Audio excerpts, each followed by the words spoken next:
Whee! All right, we're gonna go talk to like Devila and Popola about like our friends getting kicked out, right? Does it? No, I keep my, wait, no, I don't. I did not keep the consumables that I used before going into that. Wow, sucks to suck. There's sometimes one back here, right? Gosh, dang it. But yeah, that's how you did it. The RCT essay was fun to watch. And sometime later, searching for PMD videos and found that you were doing a series on Explorers and just stuck here ever since. That's actually really neat to hear there. I never, you might have mentioned that once before, and if I forgot, I'm really sorry, but my brain is telling me that this is the first I heard the exact route there. That's actually really neato in that case. So I guess you could say that my freaking video essays are the ways that I get people to like discover me, and my playthroughs are like the cool fun things to like chill and stick around in. Speaking of Explorers of Sky, I might come back to it at one point because like we've done all the story content, but there is still other post-game content and dungeons, and if I'm ever feeling spicy, I'll come back to it and try the post-game dungeons. I do not have the time right now. But if I have the time one day and I feel like suffering and challenging myself, I'll do the other post-game dungeons and Explorers of Sky, you know? Don't have a choice. But yeah, so what happened to you with you and the BDSP video? That's actually really neat there. Yeah. But look, why don't you go talk to Popola? I think she wants I'll gladly interrupt these cutscenes because we saw them in playthrough 1, so I can just like keep discussing things while these cutscenes are going on. Like anyway, you should find your small streamers YouTubers through PMD. Hey, PMD's where it's at. PMD's pretty great. I was through the essay, but stayed through the PMD. Nice. Have you ever seen like my first video essay that I did on Pokemon Mystery Dungeon? Like my first video that like ever won anywhere that was talking about Rescue Team DX shortly after it was revealed. I went and rewatched some parts of it recently, and I was a new enough YouTuber that like looking at it nowadays, I like really cringed at it, let's just say. Because like the quality back then is not so great. I recently went back and fully rewatched my Roller Coaster Tycoon video essay. My goodness, even then, like if I was making that video today, I would do it like very differently. Like when I rewatched it like just a couple weeks ago, part of me was like, wow, now I really want to make like an RCT history video essay remastered. Too bad I don't have the time to make this, you know? Anyway. But yeah, you're just like, yeah, this game is shit, but this guy's all right, kind of funny. Here we are. Well, I very much appreciate it there. Appreciate that. Popola, haven't seen many of the video essays. You find they don't have much time nowadays. Just sit down and watch a 2-hour video. That one was like either 30 or 40 minutes. I don't quite remember. I don't think I would highly recommend it just because like my mic quality was really bad. My confidence with speaking was not there. It's kind of a little bit cringy because it's like old content, you know, is the thing. But regardless, it was my my first video essay that ever like went somewhere. And then like my RCT video essay was the first one that like really went somewhere. Whoops, I pressed A a little bit early. Whatever, we've seen these before. These we've seen before. I'm glad you enjoyed the RCT one. I like, even though it's like kind of old and a little bit cringy, I honestly feel like the RCT one is like the most proud I've ever been of like any one of my videos, quite frankly. Like, and a big factor for that is probably the fact that one of the people who like discovered that video was the graphic designer for the first 2 Roller Coaster Tycoon games. So you know, the first couple games were made mostly by Chris Sawyer, who was handling all the programming himself and deciding like what the game would be. There was Simon Foster as the graphic designer who had discovered my video essay there, and I forget what the name of the sound designer was. But yeah, the graphic designer Simon Foster, he reached out to me through email to like thank me for that video, saying that I hit the nail on the head and that he just like enjoyed that, and he talked a little bit about the production of the first couple RCT games. So at first I was like, do I know for sure that this is him and not just someone like pretending to be him? But I like looked into it a little bit, and the email that it was sent from is associated with like, apparently, I don't know if he does it anymore, but for a time he was doing YouTube stuff on YouTube tutorials on like graphic design and 3D modeling, and there's even some old videos up on YouTube about how he designed some of the stuff from the original RCT games, which is really cool. So, you know, after looking into it, it was confirmed to me, yep, that is the graphic designer of RCT 1 and 2. And I thought that was really cool there. But yeah, I think you tried to watch that one, but you fell asleep in the audience, so I'm just tired. That's understandable there. Yeah, it was really, I could probably find the email that he sent to me still. if I just like look up his name in my email, like it's gotta be my favorite email that I ever received. Let's see here. If I just look up Simon, yeah, Simon Foster, here we go. Yeah, so if I pull up display capture, this was the freaking like greatest email that I had ever received. So this was like towards the end of 2020 here. So, you know, even this was like a couple of years ago, but you know, he reached out to me and was like, hey, like really good job on doing that, and gives like some other examples, like the Bullfrog theme park, for example. Like this was like the only time that I had interacted with them before. But if I ever do like a video essay on the way that the gaming industry has gone in general, like the direction that it's gone and how the gaming industry has changed over time, if that ever happens, I'd be very tempted to like reach out to him and be like, hey, do you still remember me? Can I get some advice from you on this video essay? Like some firsthand experience in the gaming industry? maybe. Anyway, I'm not gonna read out like the whole thing. If anyone wants to see that, they can, you know, go into the VOD and pause it. is the case there, I figure. But yeah, my goodness, I have so many things open on my bottom bar that like I had to like cycle my tabs to find NieR Replicant again.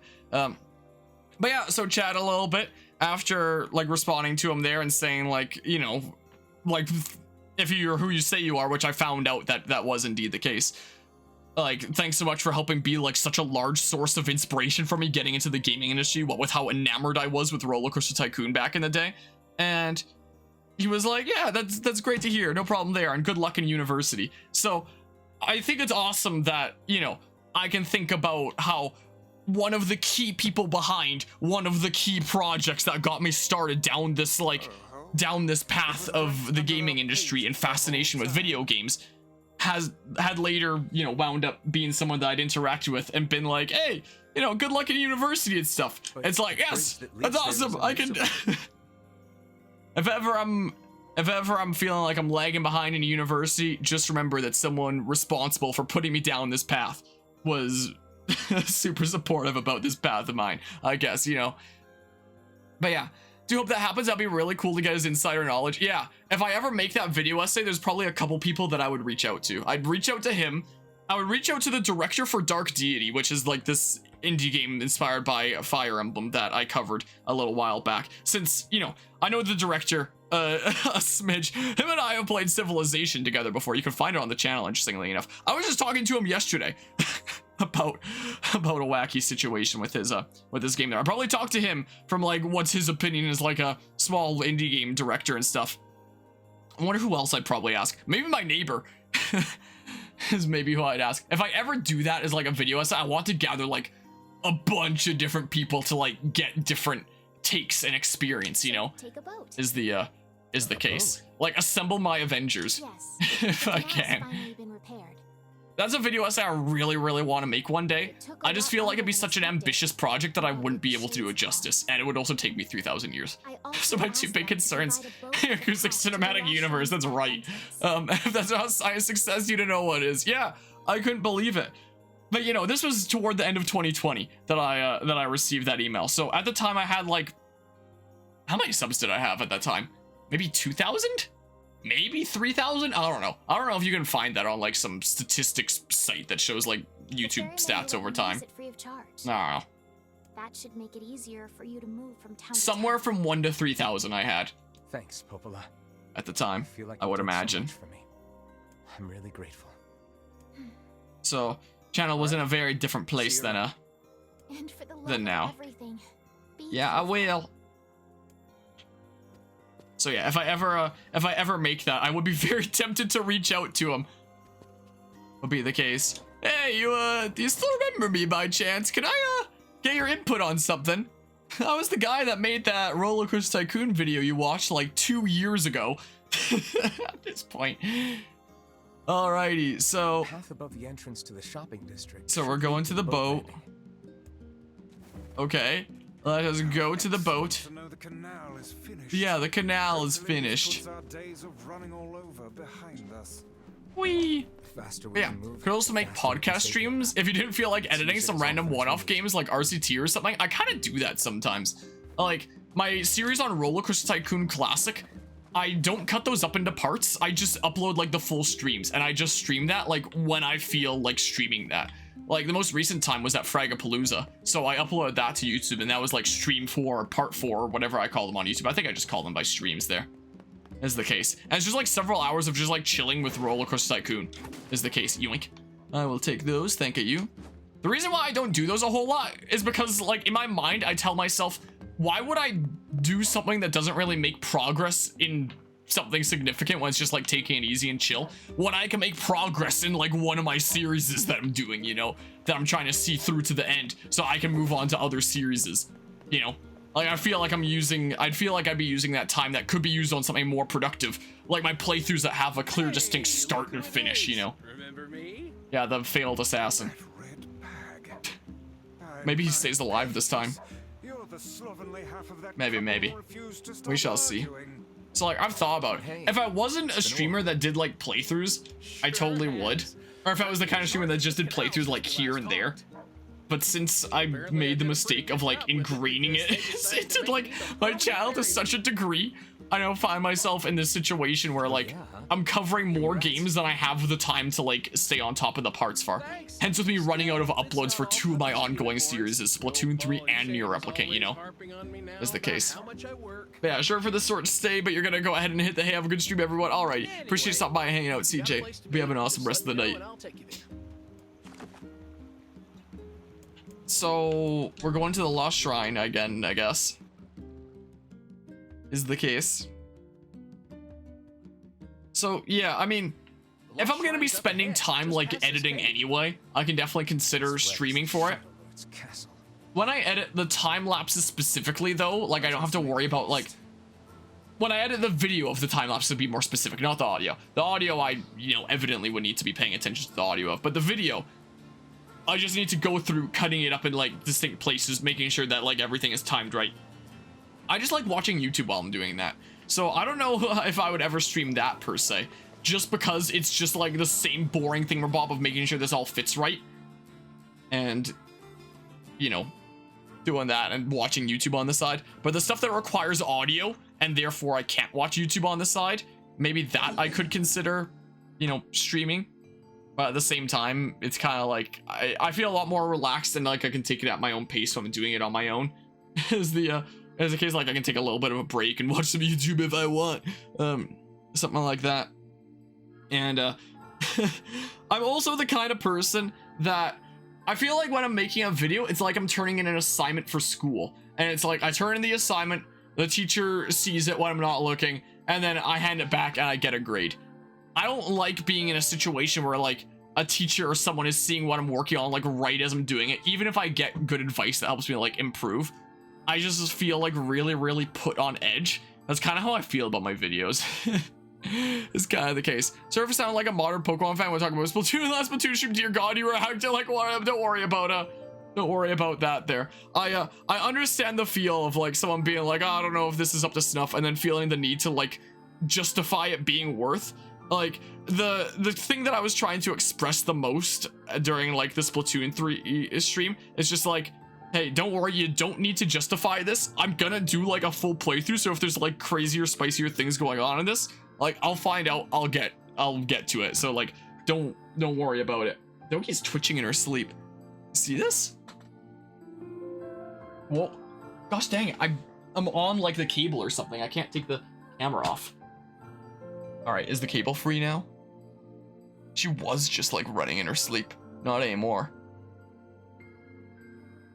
right as I get the cable free to show that. Anyway, this is different, I guess. So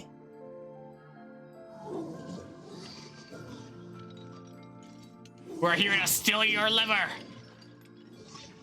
I guess maybe I should read these. Oh, go away, dirty defective swine. Not like you. I'm different. What is going on?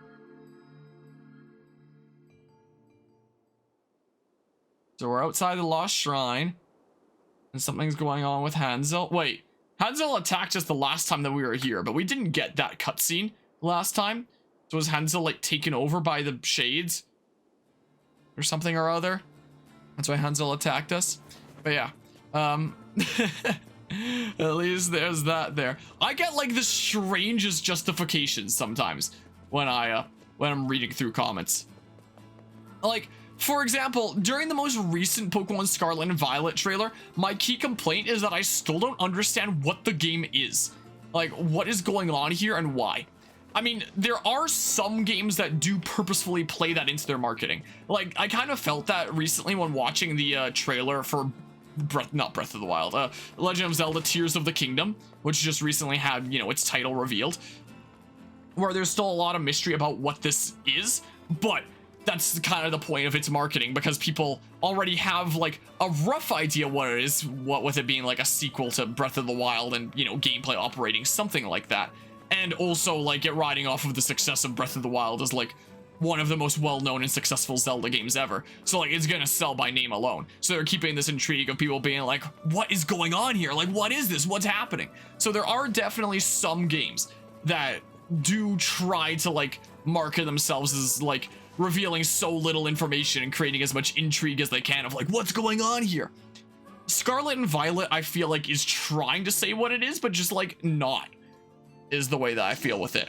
So, you know, not to say that there aren't games that, you know, keep themselves as like a big mystery, but, you know, a Pokemon game is not usually one of them. Like, look at something like Pokemon Sun and Moon or Ultra Sun and Moon. Those games' trailers basically revealed what the whole game was before they came out. You again, stop bothering me.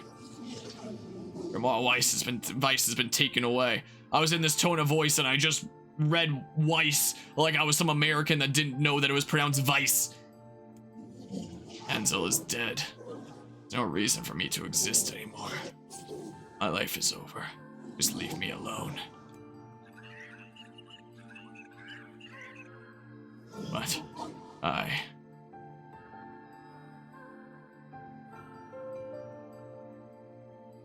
there's some conversations going on. Well, who knows what's going on up there? Excited, sunshine. Oh! Finally get to bathe in blood. Oh! Don't talk to me. I want to kill so bad I can barely stand it. Okay, well, we finally get to hear his voice proper. Not quite what I thought it would be, but I guess it is rather fitting there. But yeah, definitely noticing some things there that aren't quite the best. Anyway, hold on. The thought here that I had, like, I feel like my biggest complaint that I had with the Scarlet and Violet trailer, and like all the trailers so far, but especially like the most recent one, is that I still don't understand what the game actually is. Like, it's just like, here's Pokemon, here's some mechanics you recognize, explore this world. That's all that it's really presented itself as, and it's like, okay, like, but what is the game exactly? Like, we saw what the game was with Legends Arceus before it came out, of like you sneaking through the grass, throwing a Pokeball there, using ride Pokemon, stuff like that. But we don't actually see how you interact with the Pokemon in the world in Scarlet and Violet. I think that there's a lot of people that are assuming it's gonna be like Legends Arceus and are like super hyped about Scarlet and Violet, and it's gonna turn out that like there's just regular battles the way that Pokemon usually does, and people are gonna be super disappointed. Is the funny feeling that I get, at least. We'll see. We can't know because the game hasn't actually shown how the heck this works, and seems to have like no intention of doing so, because it doesn't, because the game isn't showing what the heck the video game is, you know. That's my big complaint. And I recently had somebody telling me like, oh, it's really not that hard to understand if you like pay attention to it. And I'm like, really? So what is the game then? And then you can tell that they very clearly went to Google and went to like all the websites they could, like scrounging up all the information that was possible to scrounge up, and gave me like, you know, their 3-page essay. And I was like, okay, rephrase. How does this trailer show all the stuff that you just did a paragraph about? Because, you know, I've literally had lectures done to me in university by trailer designers at BioWare. I had one of the key lecturers that I had in one of my game design classes was from the person who designed the trailer for Dragon Age Inquisition. That was who I had as like my lecturer in my university class, interestingly enough. So like, I know a decent smidge about trailers. I don't claim to be like, you know, a master trailer expert or anything like that, but I know a decent smidge about trailers. Yes, indeed, BioWare. They are a local company here. So we would get lecturers from BioWare sometimes because they figure that if they're giving, you know, lectures to our game design classes, that they're essentially helping teach some of the students that might go on to work for them one day. Since a lot of students in the game design program will probably go on to make, like, games at BioWare one day. I don't believe so. I think that well, it was another studio of BioWare. BioWare was behind Andromeda, but not the one that's here, I don't think. The one that's here in my city was the initial starting one, I believe. And then there were like some other BioWare offshoots elsewhere in Canada that are like part of the same overall company. I believe Andromeda was made in another province. I can look it up and tell you for sure. Let's see here. Mass Effect Andromeda. Which BioWare was it that made that? Let's see here. Yeah, I know it was BioWare that made it, but like which BioWare studio? Which BioWare studio? Let's see here. Let's see here. Was it in this one's here? Oh, it might have been. Let's see here. Yeah, I know it was BioWare that developed Andromeda, but okay, no, it wasn't. I'm getting conflicting thingamabobs here. It looks like Andromeda was made in Montreal. Is the case. Mass Effect Andromeda Studio, BioWare Montreal. Okay. And if I just look up BioWare Montreal, then that's just gonna show me like the main BioWare site. I don't know if it's gonna like show me exactly where, you know, each studio made, like, I don't think you can easily look up and see like each studio's projects like you can for, you know, completely separate game studios. Like, different studios under the same name, I don't think you'd be able to look up there. If I look that up, it would probably just tell me all the BioWare games, not which ones were made where. But I think it was BioWare Edmonton that made the Mass Effect trilogy. I mean, I can look it up here. Mass Effect, let's just say Mass Effect trilogy. Where was it developed? Because I'm fairly certain the trilogy was the one here. Let's see here. Yeah, I know it was developed by BioWare, but which one is what I want to know. Let's see here. Development. Let's see here. By BioWare. It doesn't say that it was here, but considering one of the names that it lists is Greg Zachuck, like it must be here then. Is the case, I would imagine. So, from what I understand, yeah, Baldur's Gate is another big one. So, Dragon Age, Mass Effect, and Baldur's Gate are like the really big ones that BioWare is known for. Well, and Anthem, I guess, but they're a lot more infamous for Anthem. Was Anthem? I think Anthem was developed here in this city as well, is the case. And Anthem was a major flop. Like, Anthem was an embarrassment. Because they were given 7 years to make Anthem by EA, their publisher, and they spent 5.5 years in pre-production. Yeah, that's the way that seems like. I think I heard tell that they were gonna like completely remake like Anthem, just like start from the very beginning again. was the thing, because it sounded like something that had a lot of promise, but when you take a 7-year production time and spend 5.5 years in pre-production being things like deciding what your game is, deciding on the story, how much of things you're gonna have. You know, if you have 7 years to make a game, you should spend like 1 or 2 years in pre-production, not 5.5. So yeah, that was a big mistake there. Anyway, but yeah, so we have lecturers sometimes from people from BioWare, since they figure that, you know, some people in our program might potentially work at BioWare one day. So again, I don't claim to be an expert on trailers, but I know a decent smidge about trailers, more than the average person would know there, is the case. I'm like, yeah, I'm not gleaning this information from these trailers, so like, how are you getting this from that? And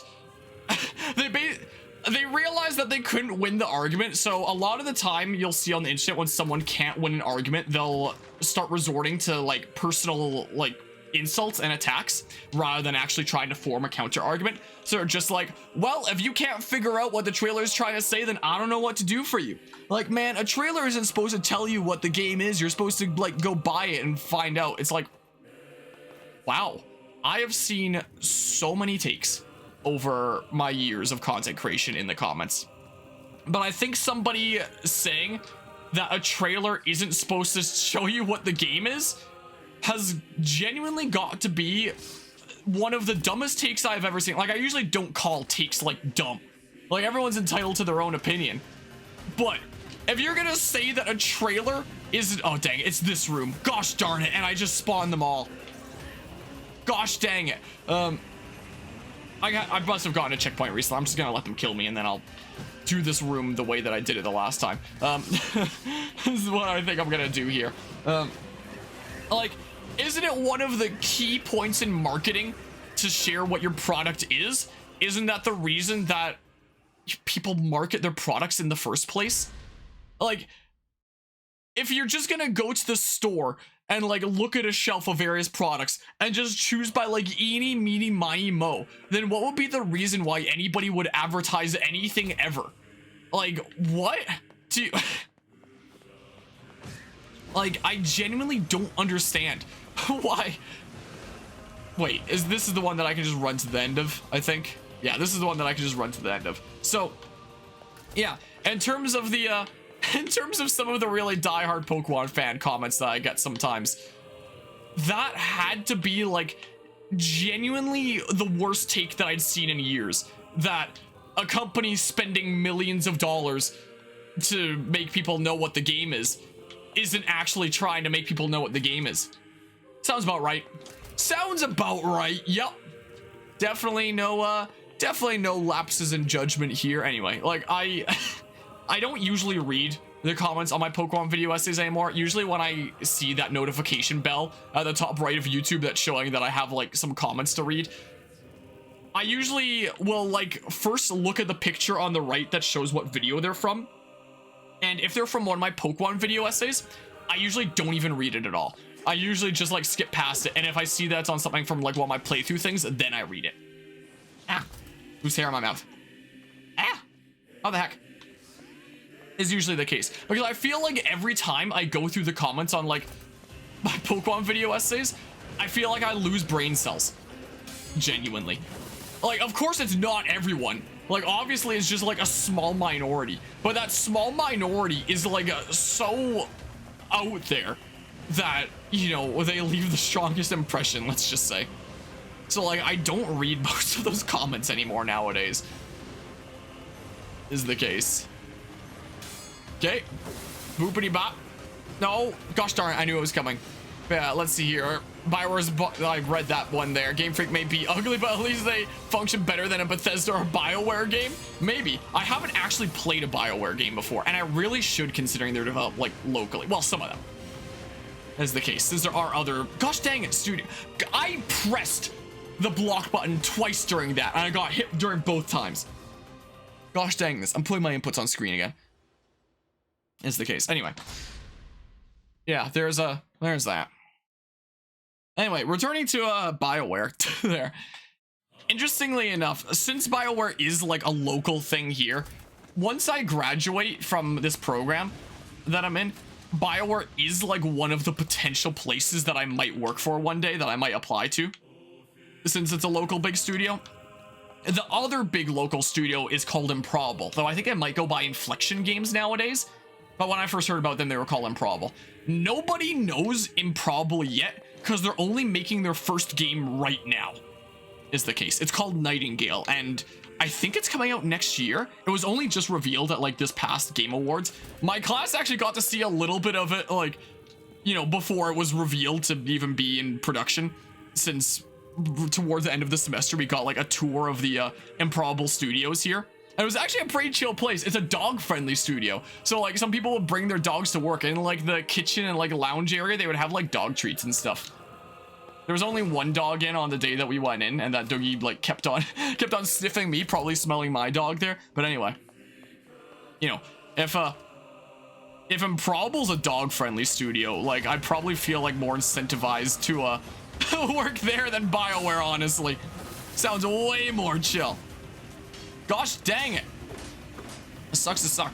But yeah, so BioWare and Improbable are like the big ones here nowadays. But again, nobody knows Improbable yet. I feel like once Nightingale comes out, like people will be like, ah, that's another thing that city's known for, along with BioWare, but like nobody knows it yet. But yeah.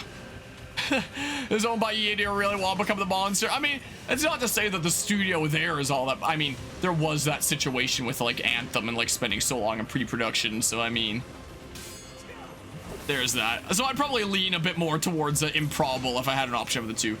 According to my professors, there's a lot of like indie studios around here too. So apparently like this is just generally a really good hub in Canada when it comes to the gaming industry. So like kind of lucky that I live here, you could say. Okay, but yeah, Mass Effect 1 to 3 are fantastic titles. Yeah, I own them, and it's on my list of things I want to play on this channel one day. You know how I was mentioning earlier this stream how there's like a bazillion things I want to get to, but like haven't yet? Yeah, Mass Effect is definitely one of them. See what, you know, some things made locally here, like, you know, is the case. See some local production kind of stuff. But yeah, but here Andromeda works about as well as Fallout 76 did at launch, and Anthem doesn't work at all because the servers got... Wait, did they really shut down the servers? Oh my goodness, that's super saddening there. But yeah, I do own the Mass Effect trilogy, and I'll play it one day. Gosh dang it, I pressed the block button. You can see my inputs, and... This game sucks, man. I pressed the block button. I pressed it. I swear I did. I keep forgetting this is a thing I can do. Quite frankly, my goodness gracious.